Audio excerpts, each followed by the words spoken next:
আসসালামু আলাইকুম ভিউয়ার্স, কেমন আছেন? আশা করি আল্লাহর রহমতে সবাই ভালো আছেন।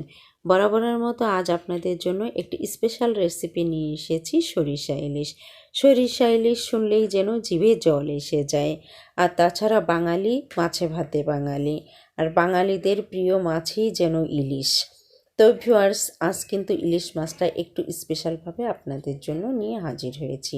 সরিষা ইলিশ বললেই কিন্তু সবাই পারফেক্টভাবে ইলিশটা তৈরি করতে পারে না।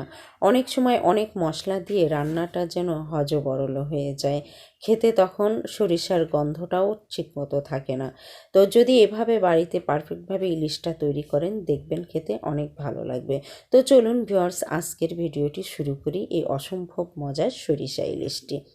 তো এখানে আমি ইলিশ মাছের টুকরা নিয়ে নিয়েছি 8 পিস।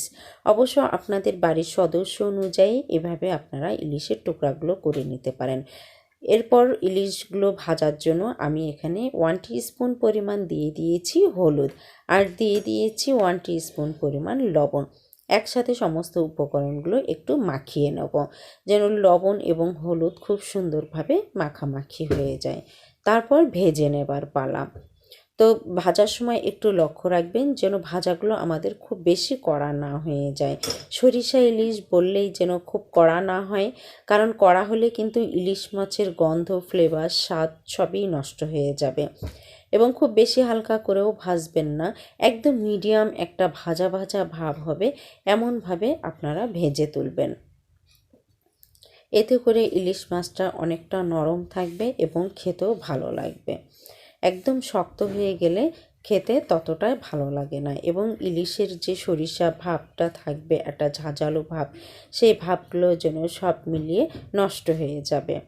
তো ভিউয়ার্স, এভাবে দেখতেই পাচ্ছেন আমি একটা ভেজে তুলেছি।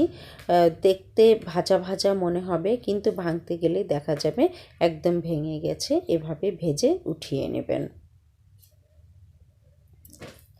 আর আমি কিন্তু সরিষার তেল দিয়েই মাছটা ভেজে নিয়েছি। অবশ্যই সরিষা ইলিশ করতে গিয়ে আপনারা সরিষার তেল দিয়েই রান্না করার চেষ্টা করবেন, এতে করে রান্নাটা বেশি পারফেক্ট হবে।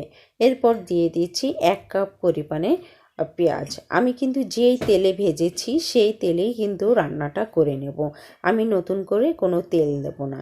এরপর যে মূল উপাদান সেটা হচ্ছে 1/2 কাপ পরিমাণ দিয়ে দিয়েছি সরিষা বাটা। এখানে আপনারা কালো বা সাদা সরিষা যেটা ইচ্ছা ব্যবহার করতে পারেন, তবে বেশি পারফেক্ট হয় যে দেশি সরিষা, এতে ঝাঁজটা ভালো হয়। তো 6-7টি আমি কাঁচা লঙ্কা দিয়ে দিয়েছি, আর 1 টেবিল চামচ পরিমাণ মরিচের গুঁড়ো আর 1 টিস্পুন পরিমাণ হলুদের গুঁড়ো দিয়ে একটু নাড়াচাড়া করে নিচ্ছি। আগে মশলাটা যেন একটু ভুনা ভুনা হবে, তো ঠিক এভাবে হালকা একটু ভেজে নিচ্ছি। তারপর দিয়ে দিচ্ছি 1 টিস্পুন পরিমাণ ধনিয়ার গুঁড়া এবং 1 টিস্পুন পরিমাণ দিয়ে দিয়েছি জিরার গুঁড়া। ঠিক আপনারা মেজারমেন্ট কাপে এভাবে দেবেন। দিয়ে আমি লবণ দিয়ে দিয়েছি 1 টিস্পুন পরিমাণ, কারণ এর আগে কিন্তু মাছে ভাজার সময় আমি লবণ দিয়েছিলাম, মাছে অলরেডি কিন্তু লবণ ভাবটা হয়ে আছে। 1/2 কাপ পরিমাণ পানি দিয়ে আমি জাস্ট মশলাটা কষে নেব। ঠিক এভাবে একসময় নাড়াচাড়া করতে করতে আমার মশলাটা 1/2 কাপ পরিমাণেই কিন্তু ভাজা ভাজা হয়ে যাবে। তো দেখতেই পাচ্ছেন যে খুব সুন্দর নাড়াচাড়া করতে করতে একসময় একদম আমার মশলাটা খুব সুন্দরভাবে ভুনা হয়ে গেছে, এতে করে যেন কোনো কাঁচা গন্ধ না থাকে। এরপর ফাইনালি দিয়ে দিচ্ছি আমি ঠিক 1/2 লিটার পরিমাণ পানি। আসলে কিন্তু পানিটা আপনারা আপনাদের পছন্দ অনুযায়ী দেবেন। খুব বেশি দিতে গেলে কিন্তু সময়টা বেশি লাগবে, আবার কম দিতে গেলেও রান্নাটা এতটা ভালো লাগবে না। একদম মিডিয়াম আছে মাছ অনুযায়ী আপনারা পানিটা ব্যবহার করবেন।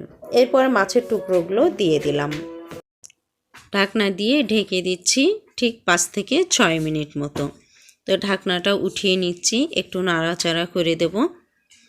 তো দেখতে পাচ্ছেন পানিটা ঠিক আমার কাছে মনে হচ্ছে একদম পারফেক্ট। এভাবে পানির ওজনটা আপনারা দেখে বুঝে নিতে পারবেন। পানিটা ঠিক 10 থেকে 15 মিনিট পর এমন উপর থেকে যখন তেল ভেসে উঠবে, তখন 4-5টি কাঁচা লঙ্কা দিয়ে দেবেন। এতে করে কাঁচা লঙ্কার একটা ফ্লেভার ভেসে উঠবে, এতে করে সরিষা ইলিশটা খেতে আরও বেশি ভালো লাগবে।